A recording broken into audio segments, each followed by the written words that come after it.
மார்த்தாண்டம் அருகே மகனை மண்வெட்டியால் வெட்டிய தந்தை. கொண்டிருப்பது C4Tech தமிழ் சேனல்.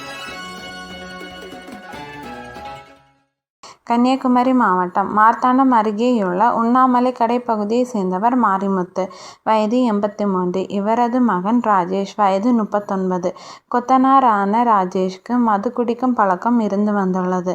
இதனால் இவர் தினமும் மது குடித்துவிட்டு வந்து தந்தையை தாக்குவது வாடிக்கையாக இருந்து வந்துள்ளது. இதேபோல் நேற்று காலையிலும் போதையில் வீட்டுக்கு வந்த ராஜேஷ் தனது தந்தையை தாக்கியுள்ளார்.